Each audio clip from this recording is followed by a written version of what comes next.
홍채학 비대면 교육합니다. 홍채학 과목에 오심을 진심으로 환영합니다.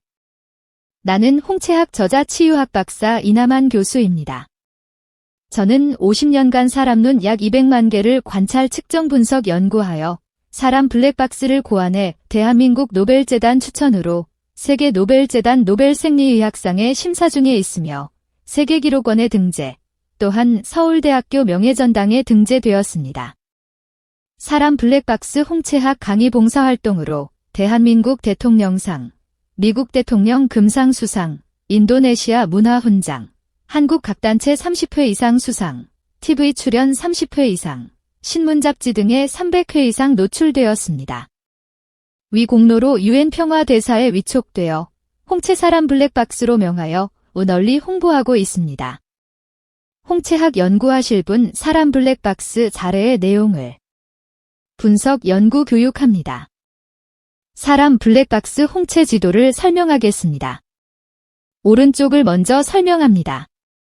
11시에서 1시 사이는 머리를 나타내고요. 1시에서 2시까지는 눈, 코, 입을 나타내고요. 2시에서 3시까지는 목을 나타납니다. 3시에서 5시까지는 척추, 허리를 나타내고요. 5시에서 5시 반까지는 생식기가 나타나고요. 5시 반에서 6시까지는 신장, 콩팥이 나타나고요. 6시 정각은 다리가 나타납니다. 6시에서 6시 반까지는 서해부가 나타나고요. 6시 반에서 7시까지는 골반이 나타납니다. 7시에서 7시 반까지는 생식기가 나타나고요. 7시 반에서 8시까지는 간이 나타나고요.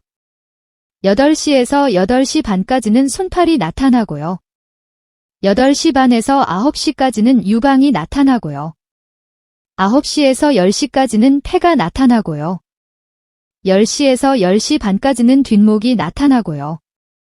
10시 반에서 11시까지는 귀가 나타납니다. 오른쪽을 마치겠습니다. 그럼 왼쪽을 말씀드리겠습니다. 사람 블랙박스, 홍채 지도 왼쪽입니다. 11시에서 1시 사이는 머리를 나타내고요.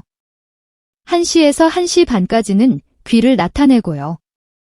1시 반에서 2시까지는 뒷목이 나타나고요. 2시에서 3시까지는 폐가 나타나고요. 3시 정각은 신장이 나타나고요. 3시에서 3시 반까지는 유방이 나타나고요. 3시 반에서 4시까지는 팔과 손이 나타나고요. 4시에서 4시 반까지는 비장이 나타나고요. 4시 반에서 5시까지는 횡격막이 나타나고요. 5시에서 5시 반까지는 생식기가 나타나고요. 5시 반에서 6시까지는 골반이 나타나고요. 6시 정각은 다리가 나타납니다. 6시에서 6시 반까지는 신장, 콩팥이 나타나고요. 6시 반에서 7시까지는 직장, 항문이 나타나고요. 7시에서 9시까지는 척추, 허리가 나타나고요. 9시에서 10시까지는 목이 나타납니다. 10시에서 11시까지는 눈, 코, 입이 나타납니다. 왼쪽 블랙박스를 설명을 마치겠습니다. 사람 블랙박스, 질병 측정하는 도표를 설명하겠습니다. 도표에 나온 것처럼 0이 건강한 사람이고요. 0에서부터 1, 2, 3, 4, 5, 6, 7, 8, 50까지는 건강이 약해짐을 나타냅니다. 그래서 50에서 100까지는 많이 약한 거고요. 100에서 150까지는 약 먹을 단계고요. 150에서 200 사이는 수술할 단계입니다. 그러면 이 나무잎처럼 이렇게 나타내는 건 조상으로부터 유전을 받은 건데요. 처음 그림은 나무잎이 하나도 변하지 않은 건 병이 하나도 없다는 거고요. 두 번째는 나무잎이 3분의 1은 썩었다는 것은 병이 온다는 겁니다. 세 번째 것은 나무잎이 3분의 2가 썩은 거고요. 네 번째 것은 나무잎이 모두 검게 됐다 보시면 됩니다. 이렇게 병이 오고 가는 걸 느낄 수 있습니다. 두 번째로 막대기로 되어 있는 것은 막대기로 되어 있는데 머리카락같이 가늘면 건강이 나빠진다는 신호고요. 2줄로 된 건 조금 굵다는 거고요. 3줄로 된 건 조금 더 굵다는 거고, 4줄로 된 건 좀 많이 굵다는 그런 표시입니다. 그럼 밑에 물 쏟아지는 표시를 저렇게 했는데요. 첫 번째 것은 물 쏟아지는 것 같은 느낌이 있고, 두 번째는 커피 쏟아진 것처럼 조금 진하게 보이고요. 세 번째는 커피보다 좀 더 진하게 돼 있고, 네 번째는 페인트 쏟아진 것 같이 그런 현상으로 나타납니다. 이렇게 나타내면 사람 건강도가 얼마나 나빠지고 좋아지는지를 알 수 있습니다. 홍채로 알 수 있는 것들은 어떠한 것들인가? 첫째, 홍채는 감염의 존재와 위치를 나타낸다. 홍채를 관찰하면 급성에서부터 만성에 이르기까지 여러 단계를 알 수 있다. 신체에 어떤 조직에 염증이 생기는 상태가 되면 홍채에 해당되는 조직은 밝은 색을 띠며 부풀어 오르는 것으로 감염된 조직의 상태를 반영한다. 상태가 악화되어 만성으로 가면 홍채 조직은 벌어지고 구멍이 형성되어 점점 깊이가 깊어지며 색은 검은색에 가깝게 나타난다. 둘째, 홍채 분석학은 유전적 강약을 나타낸다. 홍채의 가장 큰 장점이라고 할 수 있는 분야로 부모의 상태가 자식들에게 유전되었는지 아닌지를 쉽게 판단할 수 있다. A라는 아버지와 B라는 어머니 사이에서 C라는 자녀가 태어났다고 가정을 해보자. 아버지는 간에 이상이 있고 어머니는 신장에 이상이 있다고 가정했을 때의 C 자녀가 부모로부터 물려받을 수 있는 가능성은 크게 4가지로 구분된다. 첫 번째 가능성은 C가 아버지의 유전인자를 우선으로 물려받아 간이 선천적으로 약하게 되는 경우이며, 둘째는 어머니의 유전인자를 강하게 물려받아 신장이 나빠지는 경우이며, 셋째는 아버지, 어머니의 약한 부위를 모두 물려받아 간과 신장이 유약하게 되는 것이며, 넷째는 아버지 어머니의 좁은 장기만을 물려받아 건강하게 되는 경우이다. 하지만 실제적으로는 이보다 더욱 복잡한 유전적 구조를 가지고 있다. 조부모에게서는 나타나나 부모에게서는 나타나지 않던 것이 자식에게서 나타나는 경우가 많기 때문이다. 홍채를 관찰해보면 서너 대까지 유전된다는 것이 나타나는 것을 관찰할 수 있다. 또한 부모가 건강하더라도 임신 시의 부주의로 인하여 태아에 부정적인 영향을 미쳐 유약하게 태어나는 경우도 허다하다. 홍채 분석학으로 유전을 알 수 있기 때문에 자신의 어떤 장기가 나쁜 것을 사전에 인식하고 예방할 수 있다는 점에서 홍채 분석학은 매우 큰 유용성이 있다고 할 수 있다. 셋째, 약물의 축적 여부를 알 수 있다. 홍채에는 화학약품의 체내 축적 여부를 보여준다. 질병을 치료하기 위한 화학약품이든지 혹은 음식의 색이나 맛을 내기 위해 사용되는 여러 가지 약품들로 인해서도 신체 내에 축적된다. 또한 외부적인 농약이나 제초제, 염색약, 화장품 등에 의해서도 피부를 통해 혈액으로 유입되어 신체 내부에 축적된다. 이러한 약물의 축적은 자손들에게 유전되기도 한다. 갓 태어난 아기의 홍채를 자라나면서 관찰해보면 약물의 축적은 사춘기까지가 가장 많이 이루어지는 것을 알 수 있는데, 이 시기에 사용되는 많은 예방약과 치료제로 인한 것으로 판단되어진다. 그러므로 사춘기까지는 매우 중요한 시기임을 알 수 있다. 넷째, 건강의 단계를 알 수 있다. 홍채를 관찰하면 중독의 여부, 장의 상태, 그리고 각 기관의 상태를 파악할 수 있기 때문에 건강의 단계를 알 수 있는 것이다. 다섯째, 우리 몸의 산성의 상태를 나타낸다. 우리의 몸은 먹은 음식물을 소화시켜 영양분으로 변형시키는 대사 과정 중 많은 양의 산을 발생시킨다. 하지만 우리 몸은 이러한 산들을 배출하는 기관들이 있어 자연적으로 몸 밖으로 내보내어 우리 몸이 항상 일정한 상태를 유지하도록 한다. 그러나 배출기관 중 한 장기에 질병이 오거나 기능이 약해지면 산은 우리 몸 속에 축적되는데, 홍채는 이러한 상태를 잘 반영하여 준다. 여섯째, 영양학적 필요들을 나타내준다. 홍채를 관찰하면 어떤 영양소가 필요한지를 판단하는데 매우 중요한 지침을 제시해주는 것을 알 수 있다.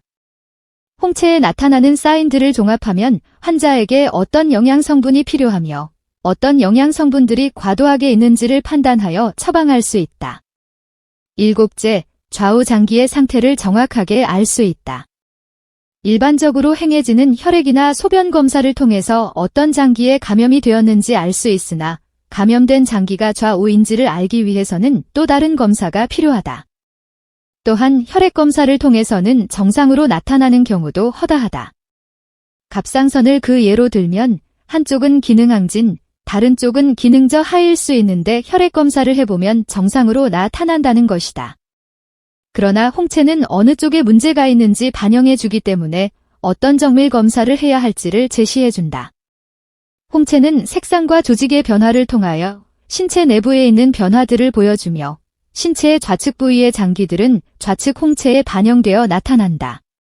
또한 일반적인 검사 방법으로는 잘 나타나지 않는 자율신경계 즉 교감과 부교감 신경의 상태를 반영하기 때문에 신체의 상태를 분석하고 치료하는데 다른 분석법과 병행하여 사용하면 좀 더 정확한 판단을 내릴 수 있는 것이다. 8째, 치료에 따른 환자의 상태를 관찰할 수 있다. 홍채의 사진 촬영수를 통해 질병의 치료 전의 상태와 현재의 상태를 비교 분석하여 현재 적용하고 있는 치료법이 올바른지를 보여준다. 건강 측정, 27가지 설명. 막힌 병소.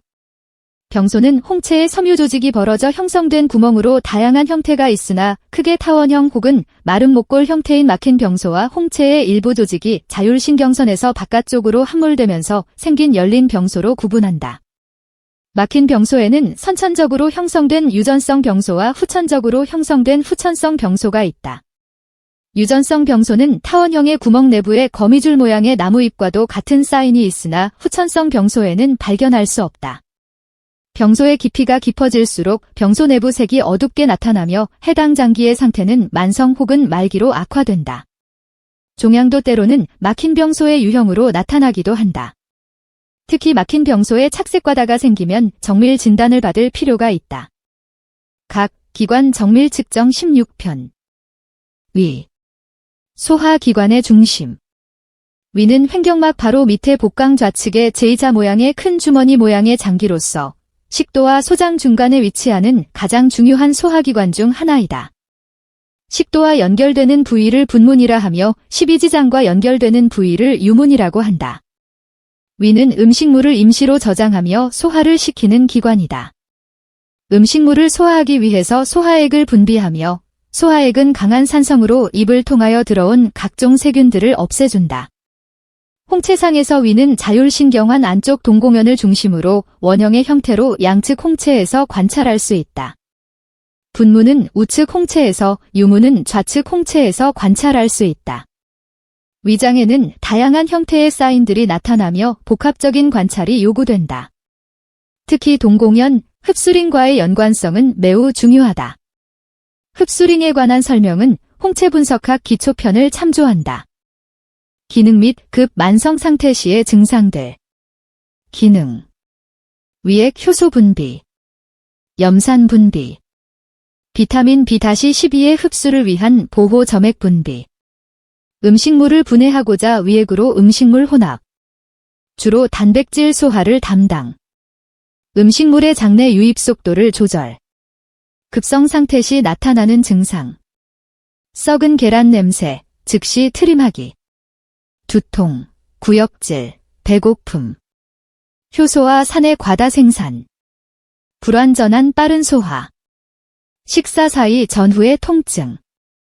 전체 신체 조직에 영향을 주는 점액의 과도한 생산.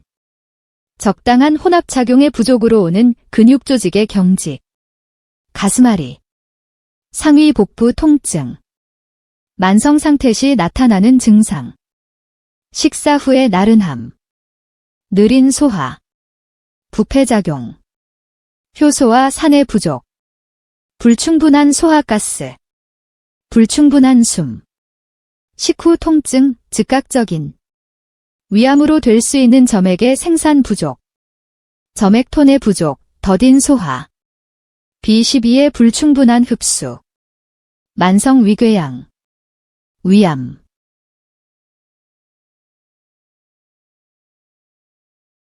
홍채 조직 밀도 및 색상은 비교적 조밀, 색상 밝음 9, 10.